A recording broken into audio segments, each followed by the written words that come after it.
오늘 마태복음 21장 18절로 22절 말씀을 통해서 잎만 무성하고 열매는 없습니까? 라는 제목으로 하나님 말씀 증거하겠습니다. 살아서 누린 천국, 죽어서 영원히 사는 천국, 마태복음 강의 113번째 시간입니다.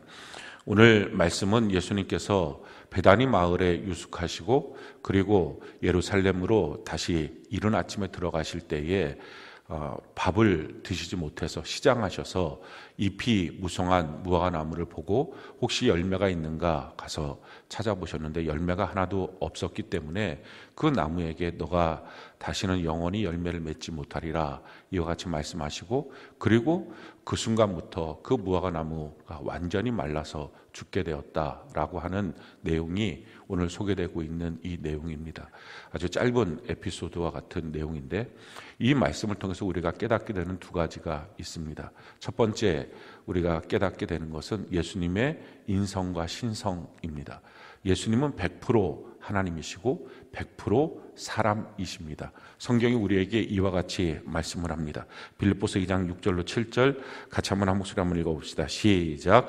그는 근본 하나님의 본체시나 하나님과 동등됨을 취할 것으로 여기지 아니하시고 오히려 자기를 비워 종의 형체를 가지사 사람들과 같이 되셨고, 예수님은 하나님과 본체이시다. 하나님 그분이시다. 그런데 그분이 사람과 같이 되었다. 사람이시다라는 것입니다.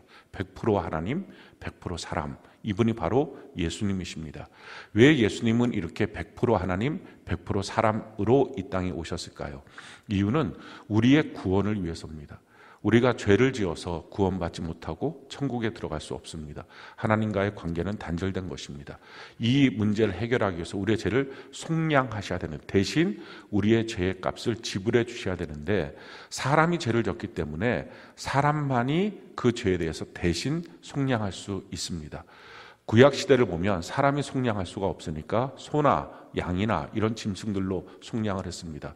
사람보다 소나 양은 훨씬 더 열등하기 때문에 그의 모든 죄를 짊어지고 죽을 수가 없었습니다. 그의 생명을 다 바쳐서 피를 흘려서 죽는다 해도 사람의 모든 죄를 다 담당할 수는 없게 된 거죠. 그렇기 때문에 영원한 속죄가 되지 못하고 끊임없이 반복적인 속죄의 제물을 드려야만 했습니다. 이것이 구약의 시대입니다. 그런데 사람의 죄에 대한 속죄는 사람만이 대신 할 수 있는 거죠. 그런데 그 조건이 또 한 가지가 있습니다. 그것은 그 사람이 죄가 조금 더 없어야 된다는 것입니다. 만약에 속죄를 하는, 대신 속량을 해주는 그 사람이 자기의 죄가 아주 작게라도 있다 보면 그 죄로 죽는 거지 그 사람을 대신해서 죽는 것이 되지 않습니다. 완전히 죄가 없는 사람이어야만 합니다. 또 한 가지 조건은 사람 하나만 구원하는 게 아니라 온 인류를 구원하기 위해서라면 모든 사람, 모든 시대에 있는 모든 사람을 다 구원할 수 있는 영원성이 있어야 됩니다. 근데 그런 사람은 없죠. 이것이 가능하신 분은 오직 하나님 한 분이십니다. 모든 사람이 죄를 범하였으며 하나님의 영광에 이르지 못하더니, 사람은 죄가 없는 사람이 없습니다. 다 죄가 있습니다. 하나님만이 죄가 없으시고 하나님만이 영원하십니다. 근데 하나님은 대신 속죄 제물이 될 수 없습니다. 사람의 지은 죄는 사람이 속죄 제물이 돼야만 합니다. 그렇기 때문에 100% 하나님, 100% 인간이 되어야만 우리의 죄가 속량받을 수 있습니다. 이 땅에 그 누구도 우리를 구원하실 분이 없습니다. 그 누구도 우리를 천국에 데리고 갈 수가 없습니다. 왜냐하면 어느 누구도 100% 하나님, 100% 인간인 분이 없기 때문에 그렇습니다. 예수님 한 분만이 우리의 유일한 구원자가 되십니다. 그래서 예수님이 우리를 구원하시기 위해서 100% 하나님이 100% 인간으로 이 땅에 오신 것입니다. 오늘 본문에 보면 예수님의 이 인성, 인간의 모습, 이것을 보여줍니다. 이른 아침에 식사를 못하셔서 시장하셨다, 배가 고프셨다 하는 내용이 지금 소개되고 있습니다. 예수님은 이 땅에서 우리가 경험하게 되는 모든 육체적인 조건들, 또 우리의 마음의 상태, 우리의 삶의 모든 것들을 다 친히 경험하셨습니다. 그냥 알기만 한 게 아니라 완전히 몸소 경험하셨고, 뿐만 아니라 우리가 경험하게 되는 그 어떤 것보다도 가장 최악의 조건들을 예수님은 경험하셨습니다. 그래서 우리를 아시는 겁니다. 성경은 우리에게 이와 같이 말씀하십니다. 히브리서 4장 15절로 16절 같이 한번 한 목소리 한번 읽어볼까요? 시작. 우리에게 있는 대제사장은 우리의 연약함을 동정하지 못하실 이가 아니요 모든 일에 우리와 똑같이 시험을 받으신 이로되 죄는 없으시니라. 그러므로 우리는 긍휼하심을 받고 때를 따라 돕는 은혜를 얻기 위하여 은혜의 보좌 앞에 담대히 나아갈 것이니라. 우리의 연약함을 다 공감하신다라는 것입니다. 그래서 우리가 주님 앞에 나가면 우리를 긍휼히 여기소서, 불쌍히 여기소서, 우리에게 때마다 돕는 은혜를 우리에게 베풀어 주신다라고 말씀합니다. 우리 주님이 이 땅에서 경험하고 겪게 됐던, 우리가 겪게 되는 것보다 훨씬 더 힘든 상황들, 주님이 겪으신 것이 무엇입니까? 병약함을 겪었습니다. 주님은 평생 병에 걸려 있었습니다. 또 뿐만 아니라 주님은 사람들로부터 멸시를 당하고 조소를 당하면서 이 땅을 사셨습니다. 성경이 우리에게 이와 같이 말씀합니다. 이사야 53장 2절로 3절 세 번역으로 같이 한번 한 목소리 읽어볼까요? 시작. 그는 주님 앞에서 마치 연한 순과 같이 마른 땅에서 나온 싹과 같이 자라서 그에게는 고운 모양도 없고 훌륭한 풍채도 없으니 우리가 보기에 흠모할 만한 아름다운 모습이 없다. 그는 사람들에게 멸시를 받고 버림을 받고 고통을 많이 겪었다. 그는 언제나 병을 앓고 있었다. 사람들이 그에게서 얼굴을 돌렸고 그가 멸시를 받으니 우리도 덩달아 그를 귀하게 여기지 않았다. 예수님 오시기 전 700년 전에 이사야 선지자를 통해서 예수님이 어떤 분인지를 이렇게 설명을 합니다. 그분은 훌륭한 풍채가 없었다. 그러니까 몸이 그렇게 좋지 않았어요. 좀 빈약한 모습들이었고요. 우리가 보기에 흠모할 만한 아름다운 것이 아무것도 없었다라는 것입니다. 그는 사람들에게 멸시를 받고 버림을 받고 고통을 많이 겪었다. 그는 언제나 병을 앓고 있었다. 예수님 33살, 33년 동안의 삶은 항상 병이 있었던 분이십니다. 왜 이렇게 병이 있었냐면 예수님 태어나자마자 마구간 말구유에 누우셨습니다. 온갖 세균이 예수님 몸에 다 침투한 것입니다. 우리가 생각할 때는 하나님이시니까 이걸 다 특별한 어떤 보호하심이 있었겠다 생각을 하지만 예수님의 사역 전체는 하나님의 신성을 특별히 나타내야 될 분명한 목적이 있지 않으면 다 인간의 모습 그대로였습니다. 거기 말구간, 그 마구간에 있고 말구에 있을 때 온갖 세균들이 몸에 다 들어와서 평생을 병 속에 살고 계셨던 분, 이분이 바로 예수님이십니다. 뿐만 아니라 사람들이 그에게서 얼굴을 돌렸고 얼마나 보기가 싫었으면, 뭐 흠모할 만한 아름다운 것이 아무것도 없고 형편없었으면 그를 보면 그냥 고개를 돌렸고, 사람들이 그를 귀하게 여기지 않아서 많은 사람들이 그를 향해서 귀하게 소중하게 여기지 않았다라는 것입니다. 사랑하는 성도 여러분, 여러분들 혹시 병이 있습니까? 내 병 이렇게 아픈 거 누가 알아? 주님이 아십니다. 또 내가 사람들한테 이렇게 멸시당하는 것, 사무실에 갔을 때 아무도 나오고 같이 얘기를 안 해주고 왕따 당하고 힘든 상황, 내 마음 아무도 몰라줘. 근데 주님이 아십니다. 그래서 말씀하시는 거예요. 그럴 때 주님께 나아오라. 그러면 주님이 공감하시고, 그리고 그 주님께서 때를 따라 돕는 은혜를 특별히 베풀어 주실 거다라는 것입니다. 뿐만 아니라 우리 예수님은요, 평생 사는 동안에 편견과 오해 속에 사셨습니다. 태어났을 때부터는 마리아의 사생아, 성령으로 말미암아 잉태됐다는 것을 사람들은 이해를 못했습니다. 그러니까 마리아가 누군가에게 낳은 사생아다 이렇게 취급을 당했습니다. 또 아마 그가 12살이 넘어서 있을 때 젊었을 때 자기 아버지 요셉이죠, 일찍 돌아가신 것 같아요. 소년 가장의 역할을 했어요. 그래서 목수의 일을 하면서 자기 식구들의 생계를 담당했습니다. 30살이 되었을 때 이제는 공생애를 시작해야 되니까 그렇게 공생으로 나갔습니다. 사람들은 그 사실을 모르니까 가정을 팽개친 놈, 자기 동생 어머니 어떻게 살라고 너가 그걸 팽개치고 나가, 수많은 욕을 먹었습니다. 그래서 예수님의 고향에서는 예수님 말씀을 증거해도 잘 믿지를 않은 것입니다. 뿐만 아니라 바리새인과 서기관들, 예수님 뭔가 설교만 하면, 뭔가 말씀만 하면 그거 트집 잡고 그걸 향해서 공격하고 대적하고 너가 하나님의 아들이냐 수없이 이렇게 공격합니다. 그 일을 평생 겪으셨습니다. 혹시 여러분들 가운데 편견 속에 빠져 있는 분들 있습니까? 누군가 나를 자꾸 오해하고 힘들게 합니까? 주님 그걸 다 공감하시는 거예요. 그랬을 때 너가 느끼는 그 마음이 무엇인지 주님은 아십니다. 주님 앞에 나아오라는 것입니다. 긍휼히 여기시고 불쌍히 여겨주시고 때를 따라 돕는 은혜를 베풀어 주시겠다라는 것입니다. 또한 예수님은 가난한 목수의 아들로 태어났죠. 가난을 아십니다.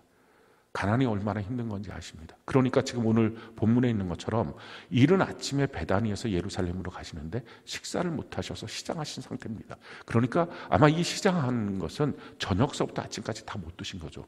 그래서 성경학자들은 예수님이 아마 베다니 마을에서 노숙을 하셨을 거다.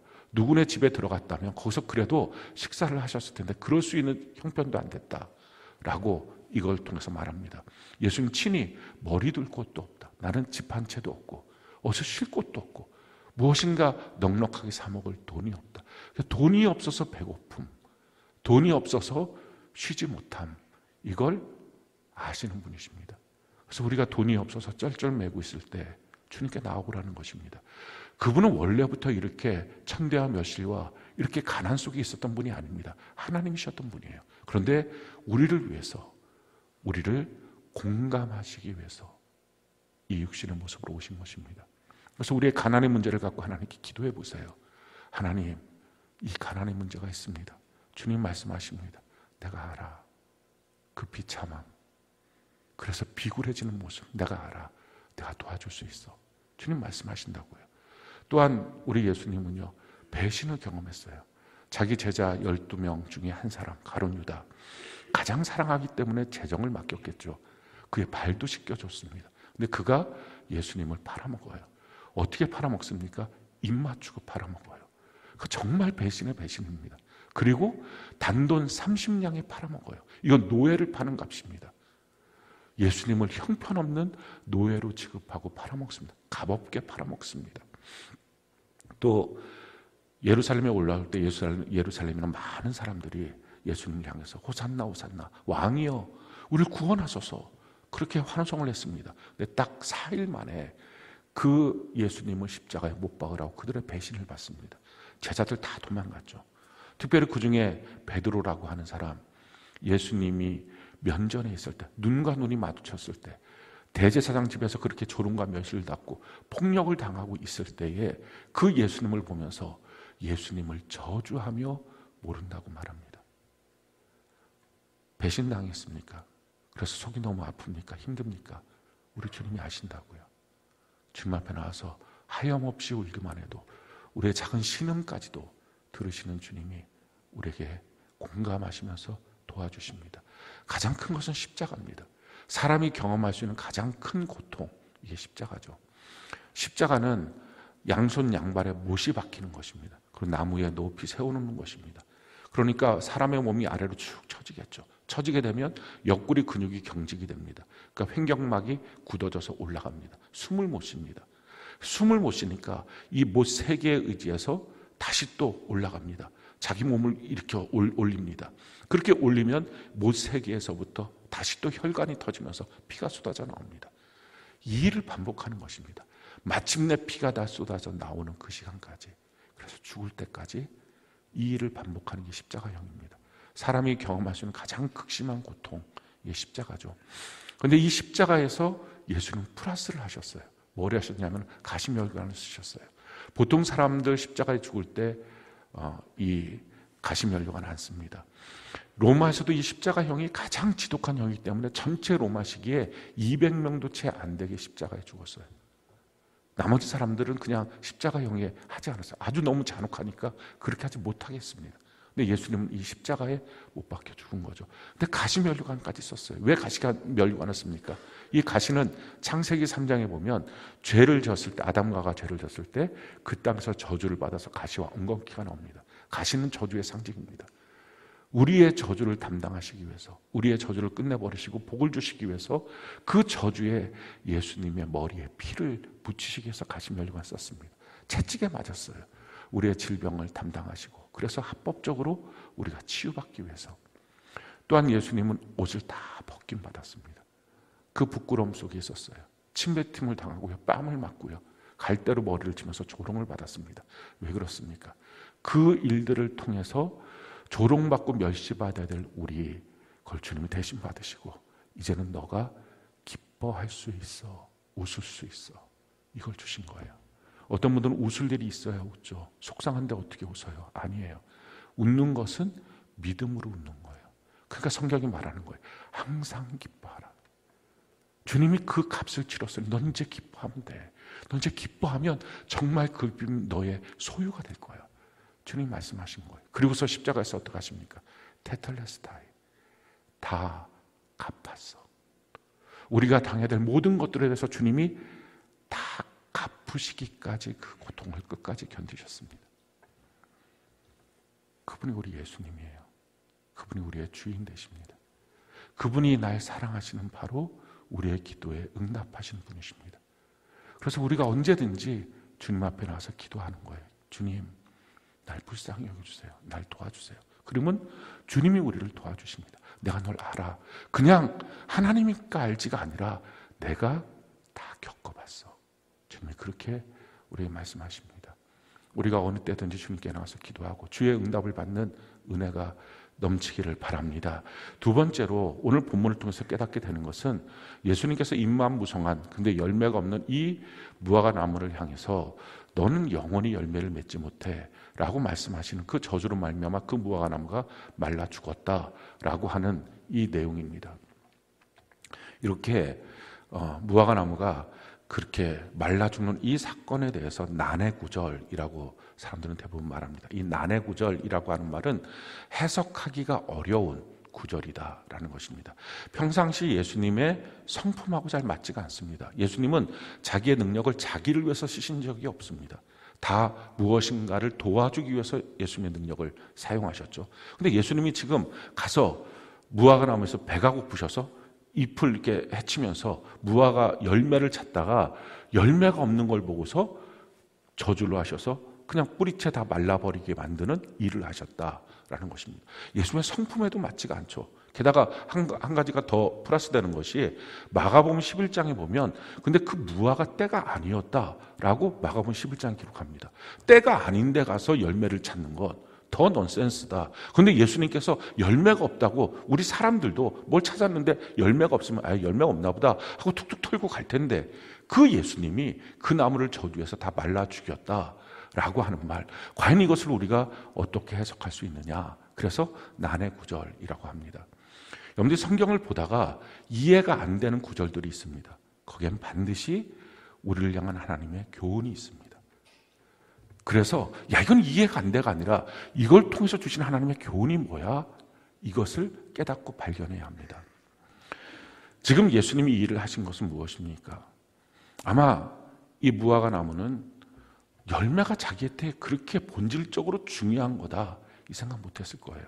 예수님이 와서 다른 말 안 하셨어요. 이 못된 거사 이런 말도 안 했어요. 그냥 너가 영원히 열매를 맺지 못할 거야.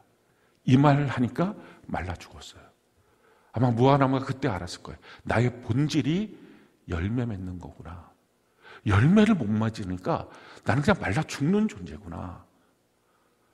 어쩌면 이 무화과나무가 잎도 꽃도 피우고 열매도 있긴 있어야 되지만 그게 본질이 아니고 잎도 있고 꽃이 있는 거지. 아마 그 생각을 하고 지금 있었을 것입니다. 근데 예수님께 아니야. 너 열매가 본질이야 라고 말씀하시는 거죠. 아마 지금 이때가 무화과 나무가 열매 맺는 때가 아니니까 열매가 없었겠지 하시겠지만 이스라엘의 무화과 나무는 1년에 4번 열매를 맺습니다.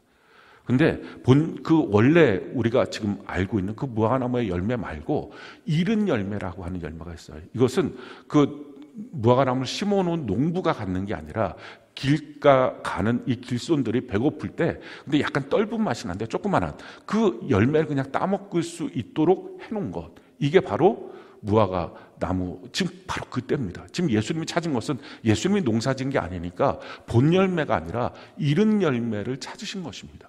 그러니까 때도 아닌데 열매를 왜 찾아? 이게 아니라 있어야 될 것이 지금 없는 거죠. 예수님께서 그 본질을 지금 보여주시는 것입니다. 누군가 이 무화과 나무를 거기에 심었어요. 왜 심었을까요? 관상용으로? 아니에요. 무화과 나무 그렇게 멋지게 생기지 않았어요. 심은 이유는 딱 한 가지입니다. 열매를 얻기 위해서.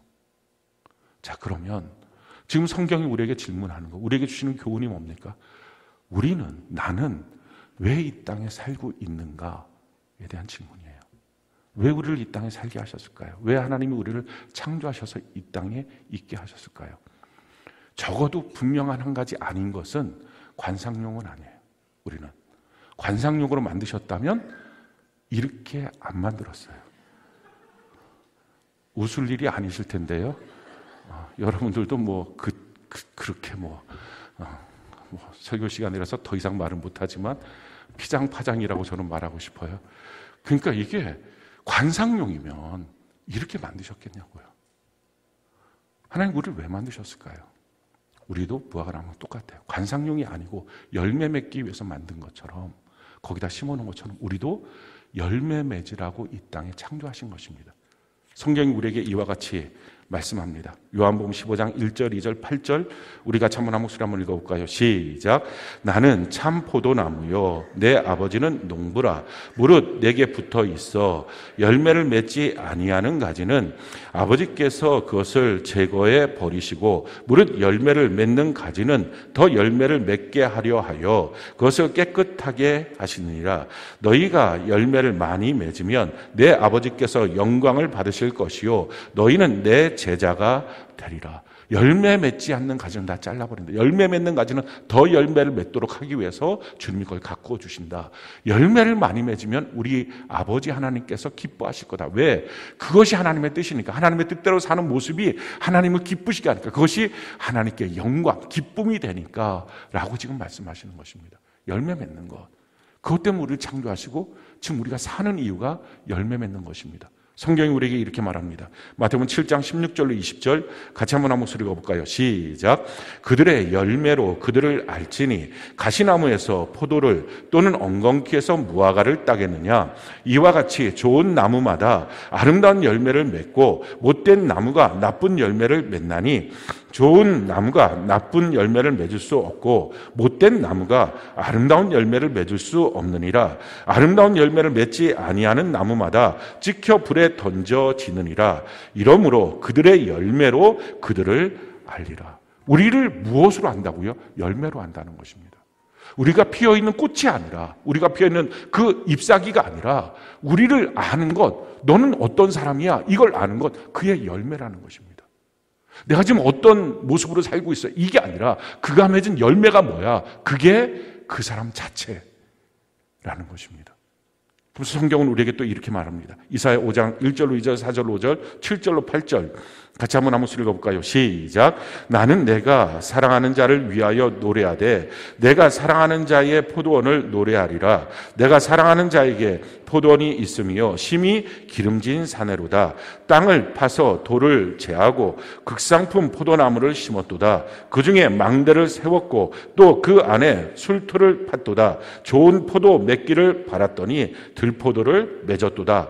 내가 내 포도원을 위하여 행한 것 외에 무엇을 더할 것이 있으랴. 내가 좋은 포도 맺기를 기다렸거늘 들포도를 맺음은 어찌 됨인고. 이제 내가 내 포도원에 어떻게 행할지를 너희에게 이르리라. 내가 그 울타리를 걷고 먹힘을 당하게 하며 그 담을 헐어 짓밟히게 할 것이요 무릇 만군의 여호와의 포도원은 이스라엘 족속이요 그가 기뻐하시는 나무는 유다 사람이라. 그들에게 정의를 바라셨더니 도리어 포악이요 그들에게 공의를 바라셨더니 도리어 부르짖음이었도다. 가옥에 가옥을 이으며 전토에 전토를 더하여 빈틈이 없도록 하고 이 땅 가운데에서 홀로 거주하려 한 자들은 화 있을진저. 지금 하나님 뭐라고 말씀하십니까? 내가 극상품 포도나무를 최고 기름진 땅에다가 심어놓고 그걸 가꾸고 그리고 돌담으로 막고 함부로 아무나 들어가지 못하게 했다라는 것입니다. 그러면서 그 포도나무, 그곳이 바로 너희야. 또 이스라엘 백성들이야. 영적인 이스라엘 백성인 바로 우리야 라고 말씀하십니다. 그런데 하나님이 이렇게 말씀하세요. 그렇게 극상품 포도나무를 심고 최고로 내가 너희를 가꿨는데 너희가 맺어놓은 열매는 들포도, 먹지도 못할 아무것도 아닌 그런 것 맺혀놨다. 그러면서 말씀하십니다. 내가 이제 어떻게 할까? 내가 무엇을 더 할 수 있느냐? 이제는 내가 그 담을 헐어버리고 사람들로부터 다 짓밟히게 만들어버릴 것이다 라고 하시면서 왜 이렇게 극상품 포도나무를 심었는데 들포도가 맺었느냐? 이유는 가옥에 가옥을 연하고 전토에 전토를 연하고 홀로 가려고. 다른 말이 뭡니까? 집에 집을 더하고 더 큰 집, 더 큰 집, 더 큰 곳, 더 큰 땅, 더 높은 곳, 더 많은 돈. 자기의 인생에 자기 스스로 꽃 피우려고 하는 것 때문에 열매를 맺지 못하니 내가 이제는 너희를 진멸하여 버리리라 라는 말씀이에요. 열매 맺지 못하는 인생, 우리 주님 봤을 땐 가치 없다는 것입니다. 꽃만 피우려고 하는 인생, 가치 없다는 것입니다. 내가 더 무엇인가 화려해지려고, 내가 더 무엇인가 높아지려고, 내가 무엇인가 더 가지려고, 그거 다 쓸데없는 짓이라고 지금 주님 말씀하시는 거예요. 주님이 이렇게 말씀하십니다. 에스겔 15장 2절로 5절 같이 한번 한 목소리 읽어볼까요? 시작. 인자야, 포도나무가 모든 나무보다 나은 것이 무엇이랴? 숲속의 여러 나무 가운데에 있는 그 포도나무 가지가 나은 것이 무엇이랴? 그 나무를 가지고 무엇을 제조할 수 있겠느냐? 그것으로 무슨 그릇을 걸 못을 만들 수 있겠느냐? 불에 던질 땔감이 될 뿐이라. 불이 그 두 끝을 사르고 그 가운데도 태웠으면 제조에 무슨 소용이 있겠느냐? 그것이 온전할 때에도 아무 제조에 합당하지 아니하였거든. 하물며 불에 살라지고 탄 후에 어찌 제조에 합당하겠느냐? 지금 주님이 물어보시는 겁니다. 야, 포도나무 어디에 쓸 것이냐? 포도나무 열매 맺는 것 말고는 쓸 게 없다. 여러분들 포도나무 보셨죠? 가지라고 해봤자 아주 빼빼 마른 그냥 조그만한 겁니다. 줄기 가지 아무것도 쓸모없고, 성경은 이렇게 말해요. 나무 못도 하나 못 만드는 게 포도나무 가지다. 그 불태워버릴 것밖에 안 된다라는 것입니다. 열매 맺지 못하는 것 다 소용없다라는 것입니다. 아마 이 말씀을 들을 때 어떤 분들은 이런 생각들을 할 거예요. 그래도 열매 맺는 게 중요한 건 알겠지만 나도 꽃도 피우고 잎사귀도 맺어가면서 좀 내 인생도 그렇게 좀 화려하게 멋지게 그렇게 하면 안 되나요? 그렇지 않고 맨날 열매만 그러면 인생이 그게 사는 게 이게 무슨 맛입니까? 라고 아마 물어보시는 분 있을지 몰라요. 하나님의 뜻대로 사는 것이 가장 행복한 거예요. 최소한 수많은 것이 다 마찬가지지만 하나님의 뜻대로 열매 맺는 데 집중하면 두 가지가 정확하게 괜찮아요. 첫 번째는요, 우울증에 안 걸려요. 사람들이 우울증 걸리는 이유는 딱 한 가지입니다. 자기 꽃 피우려고 우울증 걸리는 거예요. 꽃 피우려고 하는데 안 피워지거나 꽃 피우려고 하는데 피워봤자 그것이 무의미하다는 것이 느껴질 때 우울증 걸립니다. 헬리나 웨인이 이렇게 말했어요. 현대인은 바쁘지만 권태롭다. 그래서 우울증 걸리는 거예요. 뭔가 열심히 합니다. 자기 인생 꽃 피우려고 대단하게 뛰어갑니다. 근데 꽃도 안 펴요. 남들이 그렇게 자기를 봐주지도 않아요. 그리고 피워봤자 그것이 가치 있게 여겨지지도 않아요. 신앙생활을 하는 것, 사도 바울은 이렇게 말하죠. 디모데후서 4장에 자기의 마지막 유언과 같은 마지막 고백이죠. 내가 달려갈 길을 다 가고 이 믿음의 선한 싸움을 싸우고 이 믿음으로 나의 삶을 지켜서 이제 의의 재판장 되시는 주님 앞에 내가 의의 멸관을 받을 것이다. 달려갈 길. 거기에 무슨 우울증이 틈탑니까? 신앙생활 정말 열매 맺기 위해서 신앙생활하면 우울증 안 걸립니다. 두 번째 확실한 것은요, 삶의 우선순위가 정확해져요. 삶의 질서가 잡힙니다. 성경 말에 먼저 그 나라와 그 일을 구하면 나머지 하나님이 더해 주신다. 링컨이 13살에 결심한 게 한 가지 있어요. 그 결심한 것은 대통령 돼야겠다. 이 결심한 게 아니었어요. 그가 결심한 거는요, 존경받는 사람 돼야지. 내가 좋은 영향력을 끼치는 사람 돼야지. 그래서 그가 존경받는 대통령이 됐어요. 오늘은 뭘 결심합니까? 더 높아져야지. 어떤 자리를 가져야지. 어떤 위치를 차지해야지. 그렇게 꽃 피우려고 하는 인생, 결국은 허무해지는 거예요. 내가 누군가에게 어떤 가치의 열매를 맺을 것이냐, 이게 중요한 거죠. 성경은 우리에게 이렇게 말씀을 합니다. 갈라디아서 5장 25절로 26절 같이 한번 목소리 한번 읽어볼까요? 시작. 만일 우리가 성령으로 살면 또한 성령으로 행할지니 헛된 영광을 구하여 서로 노엽게 하거나 서로 투기하지 말지. 헛된 영광이 있다는 것입니다. 열심히 달려가는데 그 영광이 헛된 영광이라는 것. 이 헛된 영광이라는 것을 느끼는 순간이 우울증에 걸리는 거예요. 현대인들 우울증 굉장히 많이 걸리죠. 약 40%가 걸려 있다고 합니다. 그 우울증에 걸리는 이유 딱 한 가지, 헛된 영광. 열심히 뛰었는데 자기 인생이 어느 순간 권태로워요. 열심히 뛰어갔는데 뒤를 돌아보니까 다 쓰러져 있는 거예요. 자기 가족들 다 쓰러져 있고 자기 주변 사람들 다 쓰러져 있고 내가 뭐하러 살았나. 헛된 영광, 투기와 서로 간에 시기하고 다투는 걸로 가득 차 있는 그 모습들, 우울증에 빠질 수밖에 없는 마음의 상태가 되어버린 겁니다. 근데 성경은 참된 영광에 대해서도 말씀하고 있어요. 데살로니가전서 2장 19절로 20절 같이 한번 한 목소리 읽어볼까요? 시작. 우리의 소망이나 기쁨이나 자랑의 멸관이 무엇이냐? 그가 강림하실 때에 우리 주 예수 앞에 너희가 아니냐? 너희는 우리의 영광이요 기쁨이니라. 지금 사도 바울이 뭐라고 말합니까? 자기로 말미암아 복음이 전파돼서 그래서 양육받은 이 데살로니가 교회 성도들을 향해서 너희가 내 영광이야 라고 말해요. 영광은 뭐예요? 진짜 영광은 뭐예요? 나 때문에 변화된 영혼이 영광이에요. 그럼 헛된 영광은 뭐예요? 이런 거예요. 우리 아들이 이번에 서울대 들어갔어요. 하나님께 영광을 돌려요. 근데 주님 말이에요. 아직 영광 아니야. 서울대 들어가서 누구를 변화시켰어? 누구에게 좋은 영향력을 끼쳤어? 누구에게 복음이 들어가고 생명이 들어갔어? 그거 없으면 헛된 영광이야. 이번에 연봉이 올라갔어요. 지위가 올라갔어요. 이번에 집을 샀어요. 이번에 사업장이 이렇게 잘 됐어요. 내 삶 속에 이런 문제가 아주 해결되고 너무 좋아요. 근데 그거 아직 헛된 영광이라는 거예요. 진짜 영광 되려면 뭐예요? 그걸 해서 그래서 누가 너 때문에 변화받았어. 그거 없으면 헛된 영광이에요. 평생 헛된 영광만 찾으니까 내 뒤에는 다 폐잔병인 거예요. 특히 내 자녀들이 다 쓰러져 있고 내 삶도 다 허무하고 우울증에 빠져서 허덕거리는 인생.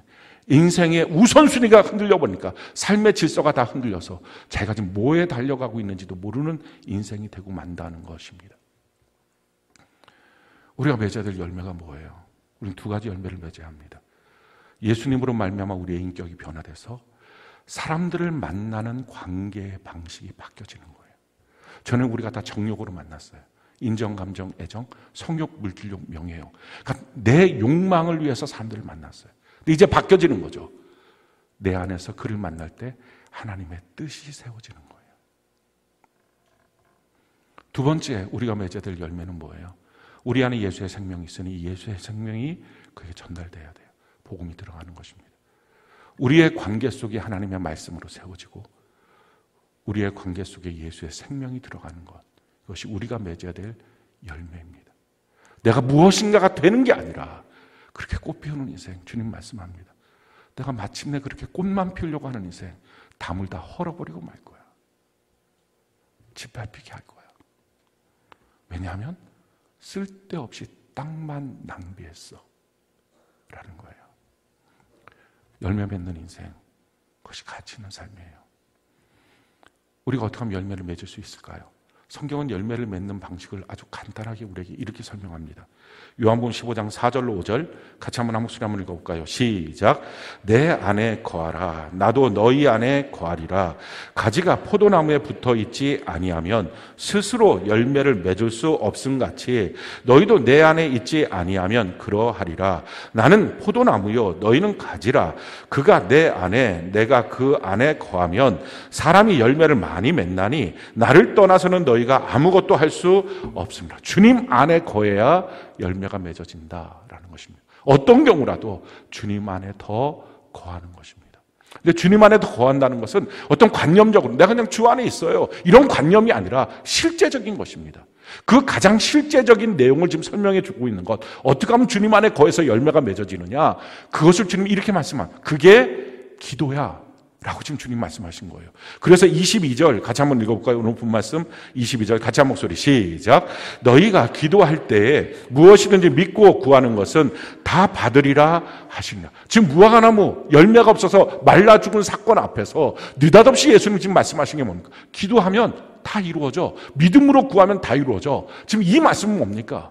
사실은 이 말씀은 무화과나무한테 하는 말씀이에요. 우리는 다른 물질들하고 말이 통하지 않고 인간들끼리만 말이 통하지만 하나님은, 예수님은 창조주시니까 만드신 사물하고도 말이 통하시겠죠. 그러니까 무화과나무한테 가서 내가 너의 열매를 찾고 있어, 이럴 때 무화과나무가 어떻게 반응해야 됩니까? 주여, 내가 지금 나 혼자 잎사귀만 만들어하고 내가 열매가 없어요. 너무 죄송해요. 주님, 내가 열매 맺고 싶어요. 그렇게라도 구했으면, 정말 믿고 구했으면, 그 창조주 앞에 구했으면 아론의 이 지팡이 나무 토막 하나, 거기서 싹이 나고 열매를 맺게 하셨던 그 하나님이 그 순간 거기에 열매를 못 맺게 하시겠냐고요. 근데 지금 뭐 하나면 어떡해? 내 때 아니잖아. 왜 자꾸 열매를 찾아요? 사랑하는 성도 여러분, 여러분들의 삶 속에 주님 앞에 항상 기도하고 있는지, 문제와 사건이 있을 때 주님께 더 가까이 가고 있는지, 아니면 그 문제와 사건 때문에 주님과 점점 멀어지고 있는지. 더 가까이 가야 주님 안에 거하죠. 잘 모를 때 말씀을 더 많이 듣고, 잘 모를 때 말씀을 더 많이 읽고, 그래야 주님 안에 가죠. 힘들 때 주님 앞에 더 기도해야죠. 그러면 공감해 주시는 주님이 응답해 주시겠죠. 자기 마음속에 신앙 공동체 안에, 교회 공동체 안에, 이 셀 안에 더 깊이 들어가서 말씀의 은혜를 나눠야 신앙이 실제가 되겠죠. 그런데 힘들다고, 어렵다고, 뭔가 마음이 좀 안 좋다고 그렇게 해서 점점점 멀어지면, 그러면 열매를 맺을 수가 없다라는 거예요. 열매는 억지로 맺어지는 게 아니라 주님 안에 더 가까이 가면 가까이 갈수록 맺어지는 것입니다. 성경이 우리에게 이렇게 말씀하죠. 시편 11편 1절로 4절 같이 한번 읽어볼까요? 시작. 내가 여호와께 피하였거늘 너희가 내 영혼에게 새같이 내 산으로 도망하라 함은 어찌함인가. 악인이 활을 당기고 화살을 시위에 먹으며 마음이 바른 자를 어두운 데서 쏘려 하는도다. 터가 무너지면 의인이 무엇을 하랴. 여호와께서는 그의 성전에 계시고 여호와의 보좌는 하늘에 있으며 그의 눈이 인생을 통촉하시고 그의 안목이 그들을 감찰하시는도다. 우리 인생에 터가 무너질 때가 있어요. 그럼 어떻게 할 것이냐? 주님 말씀하십니다. 그때 산으로, 이곳 저곳 산으로 가면 안 된다라는 것입니다. 산이 뭡니까? 이스라엘 백성들에게 있어서 산은 자기를 보호해주는 안식처였어요. 그러니까 다윗이 말합니다. 여호와는 나의 산이요, 여호와는 나의 산성이시요, 여호와는 나의 바위이시요.